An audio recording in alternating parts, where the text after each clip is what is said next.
and supreme, but still he wants to know. Tava tapasyanena parasamkhya prichhami tya sardhe chaturdhi. So why he has this doubt? Because he has heard that Brahma performed austerities. And this is putting a doubt in his mind that if Brahma is supreme, then why he has to perform austerity? Because a person performs austerity, tapasya. Austerity means spiritual practice, control of senses, meditation. So why he has to do it if he was supreme? And for this reason he says that I think you are independent, you are supreme, but yet I know that you have performed austerities. Therefore in 4.5 verses he is asking this. Eka asahaya. I see that there is no one assisting you. Yet, what was the reason behind your austerities? So when someone has doubt, then the doubt is clarified from somebody who is senior, means who is more experienced, has knowledge.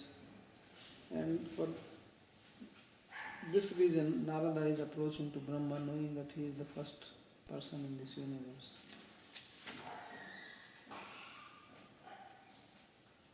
Then he says, Atman bhava shetani na para bhavayam swayam atma shaktim avastabhya urnabhiriva klamaha. So in the previous verse it says that you create alone. Now he gives one example how he creates by himself. He says that just as there is a spider and he makes a cobweb, for that he does not take any help from anywhere. He does not get any raw material from outside and then create. You can also make a web, but you get thread from somewhere and then you can weave it. But spider is an amazing example that he is both the nimitta karan and upadan karan. He is both the sentient cause and the material cause of the cobweb. The material also he brings out from his mouth and then he makes it himself. In the material world, I think there is no other example like this. We create things, but we take raw material from elsewhere, not from within ourselves. So this is an example of the Lord. The Lord is not dependent on anything else. He creates and he is also the material cause. He does not depend for the raw material on anything else. So therefore he says, Atma Shaktim Avastabhya Purna Nabhir Eva Aklam. That you depend on your own potency, on your own energy, and then you create Atmani Bhavaya Shetani Na Para Bhavayan Swayam. You create everything within you and you are not controlled by anything else. Nobody subdues you in this work. And you also don't get tired. Aklami. So not that create for 6 days and then 7th day relaxing. So Brahma, he did not feel tired after creating. Therefore he says aklama. Klama means to be exhausted.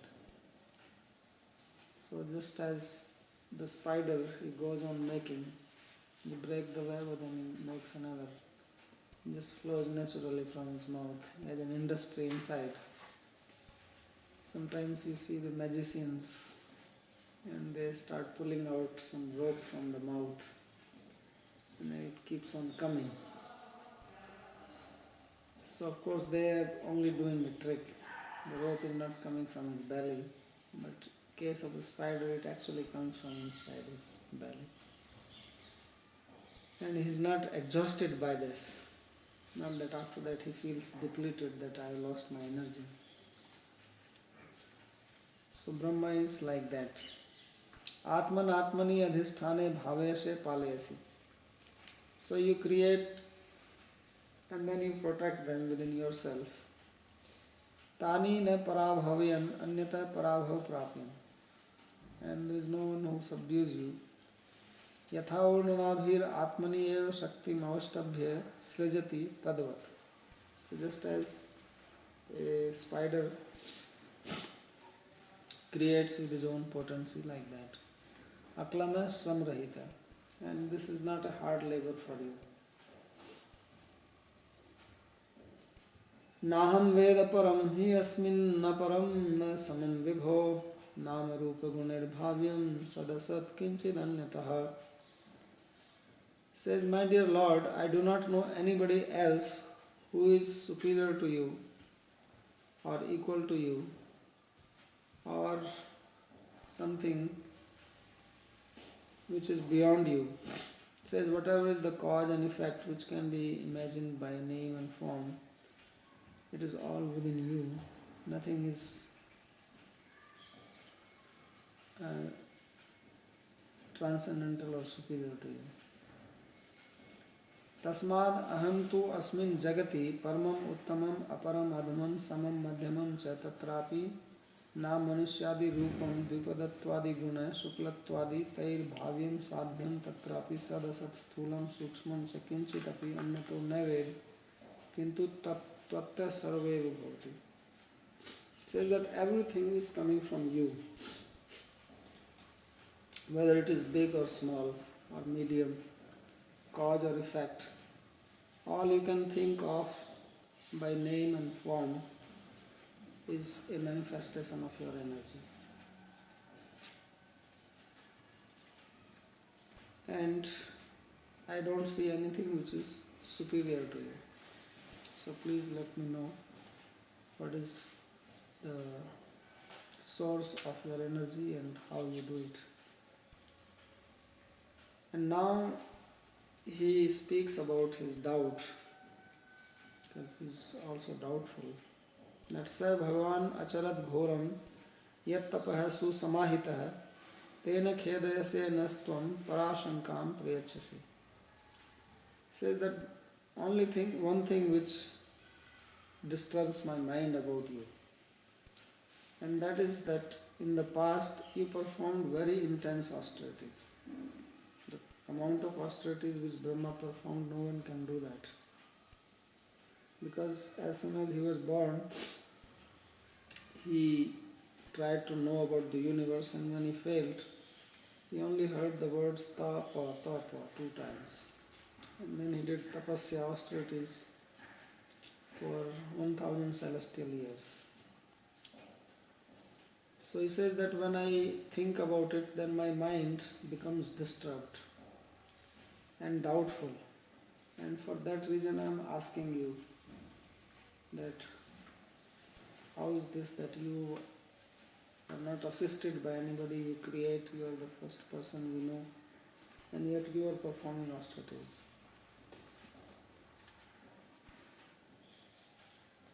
Sa tathavidohapi parashankam ishwarantar shankam prechase. So he says, therefore my mind has a doubt that there is somebody who is superior to you. Otherwise, what is the purpose of doing austerity? Etan me prachata sarvam sarvagya sakleshwara vijani hi yathaiva idam aham buddhi anushasata. So this is my doubt, and you are Sarvagya, you are omniscient, and Sakleshwar, you are the controller of everything. Therefore, please inform me and give me knowledge so that I can understand properly. I am under your discipline. So Narada is taking complete shelter of Brahma to have this knowledge, and very humbly he is requesting to speak on it. Prichato mama etat sarvam abhipretam vastu iti artha. So he says, this is all my doubt which I have raised, and please inform me. Visheshena janahi swam paramrisha tato vada. So now you think yourself properly and let me know the proper answer. Kincha yathaiva idam anushasita san aham buddhye samyag avagacchami tatha vijanihi tena asya uttaram avadhitam dehi iti vidyate. So he says that I am ready to follow any principle or any rule you want to put on me. So this was a custom previously in India, that if a student went to the teacher, then he will remain under his control. He was not independent like students are now. But if he was given certain principles to follow, that he has to bring every day certain amount of wood from the forest, or go and tend the cows, or pick some fruits or flowers from the forest, because mostly the teachers were living in the forest, then they will take that as an order and do it very meticulously. So Narada is also saying that if you want to put any rules on me which I need to follow to get this knowledge, I am willing to do. So he is not fearing, or he is not afraid of following the discipline of Lord Brahma to get this knowledge. If he has to pay that price, says, please tell me, yatha eva idam aham buddhi. As I can understand, you let me know. So in these 8 verses, Narada has asked questions, and they are mainly related with creation. And now Brahma, he starts speaking, and he gives a long answer, which continues to the rest of this chapter, the next chapter, 6th, and also the 7th, and then continues into the 8th.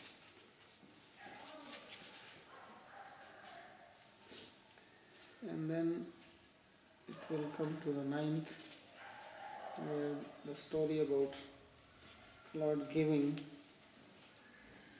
the 4 slokas, which is known as Chatusloki Bhagavatam. And that's where it will end, at the 9th chapter. Then in the 10th chapter again, Sukadeva Goswami will speak to Parikshit, giving the essence of Bhagavatam, the 10 topics, and what are the definition of these topics. And then rest of the Bhagavatam then is an explanation. So there are 12 cantos and 10 topics described. These 2 chapters are like an introduction to that. So of course, Jiva Goswami says that all the 10 topics, they are described in 12 cantos, and particular cantos define one particular thing predominantly. Vallabhacharya says that the 10 topics are defined from 3rd canto onwards, and therefore he says that the 3rd is talking about Sarga, and 4th is talking about Visarga, and then Sthan and Poshan and Uti and so on. So he takes that from 3rd onwards up to 12th, the 10 topics are defined. Jiva Goswami differs from him, and he says that these are all 12 cantos define 10 topics, but he gives a list that which topic is defining which canto is defining which topic as more, and sometimes there are 2 or 3 defined in one canto. So this is the scheme of Bhagavatam, how they slowly enter into the topic. First the essence was given in the very first 3 chapters.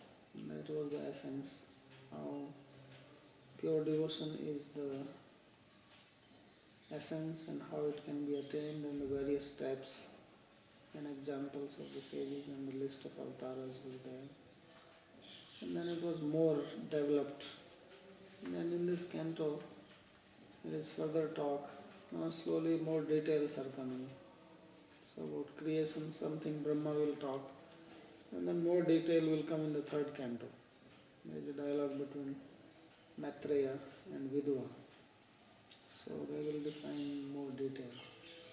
So this is how they describe that you introduce the topic, then you give some more knowledge about it, and then you expand more. And then the conclusion. So the conclusion everywhere is in devotion. That is the characteristic of Bhagavatam. Ado madhya avsane cha sarvatra harireva giyate. In the beginning, in the middle, in the end, everywhere it is only Lord Hari, Krishna, who is glorified. So now Brahma, he starts speaking from the next verse. And I think we will do that in the next class.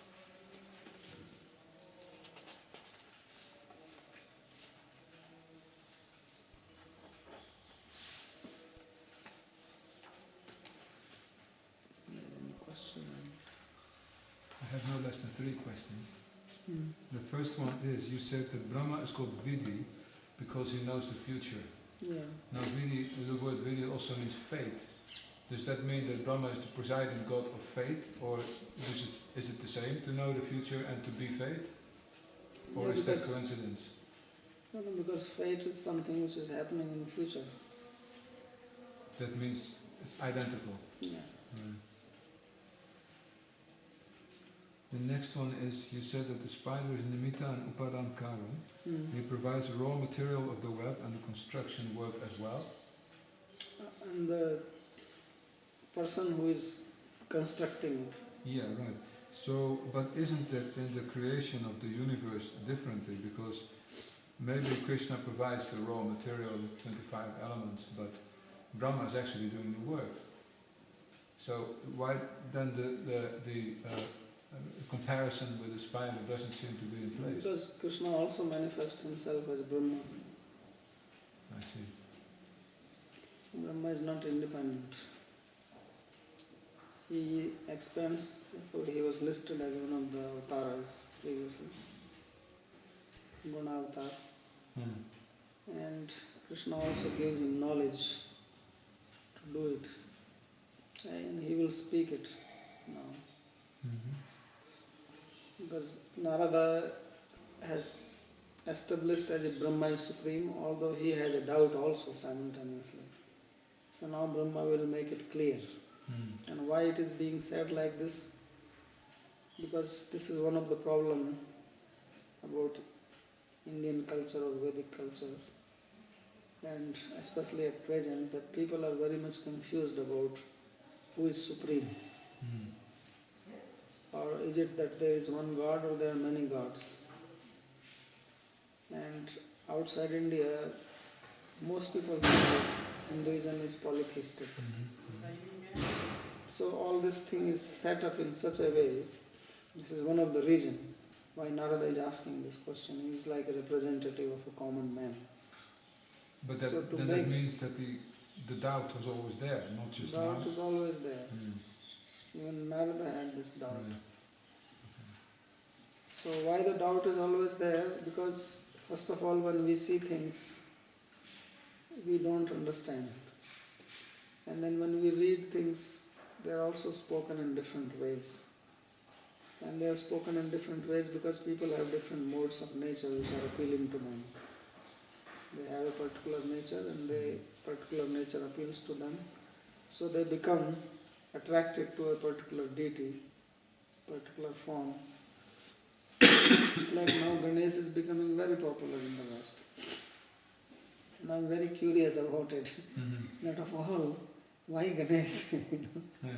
I was in France and in some resort, gave lecture for 1 week, and then one day they had an Indian evening, and this one fellow, French fellow came and he did a whole like a 1-act play about Ganesh.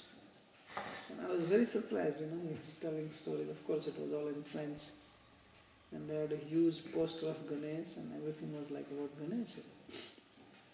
So why it is it that because there are modes, sattva, rajas, tamas, and then there are mixtures of these modes.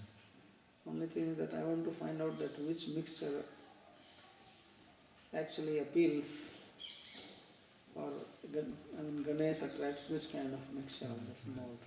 So it is related with that. So these forms of these deities have this idea of modes behind them, how they are attractive, why this Panchopasana was there. Yeah, it's very confusing. Yeah. So that thing is made clear in Bhagavatam. And that's why this Bhagavatam is considered as Nigam Kalpataror Galitam Phalam. It is the fruit that when you have a big tree and it has branches and leaves and trunk and all kinds of things, but the tree has its purpose in the fruit. The tree gives many things. It's also giving shade to people, beauty, maybe wood is coming from it. Its real purpose is in the fruit. So what is that fruit? That is being described in Bhagavatam. So that Bhagavatam makes very clear, and therefore this question is posed in a very subtle manner. He is not saying that please tell me who is supreme. He says, you are this, you are great, you are alone creating it, and there is nothing beyond you. And at the same time says, but I feel sad when I hear that you also did tapasya. So it is also, the question is also giving us an argument against Brahma being the supreme. And if Brahma is supreme, why is he doing tapasya? Yes. There has to be a reason behind it. So now Brahma himself, of course the followers of Brahma can give that, well, he is doing this to set an example for people. Because there are always two sides to everything. Because both parties have to be satisfied. The truth has to be revealed, at the same time those who follow that particular deity, their faith should not be demolished. And this is the big struggle for Vyasadeva. That he doesn't want to destroy the faith of anybody. At the same time he has to say the truth. So therefore he makes Brahma himself speak. Now if somebody actually has faith in Brahma, then he will listen to him. Otherwise he is not really a follower of Brahma. So we will hear what he says about it. So is it that actually the author decides who's speaking and it may not be exactly an historical fact? That is also true. Because I had that impression often. Because the purpose is not in giving us history. That has no meaning. Just to study history, like now they are studying, it has no meaning. The history must teach us something. Right. And if it is not teaching us, then what is the use of just knowing that my forefather was this and this and that and that? I must gain something from this, practical in my own life. Yes. So it is not just to tell us history, but to teach us, making history as the basis. So sometimes even if it is not there, it's no problem. Right. Because when I was a new devotee, I was completely astonished to hear great wisdom from the mouth of Hiranyakashipu. There's one part in the 7th canto which speaks really high wisdom, like you just expect him to murder his own child, and then he speaks this higher wisdom. That just seems to be completely out of place. Well, you are surprised because you have never met somebody like him.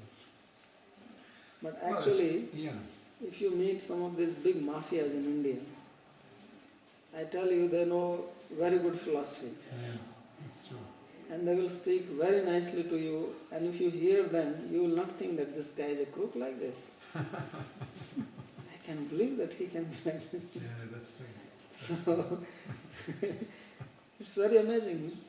They come to you, they talk, and they will quote from the Shastra, and as if they are preaching to you, And then they pull out a gun and they rob And you. then after 5 minutes they can do something else completely opposite of what they were saying.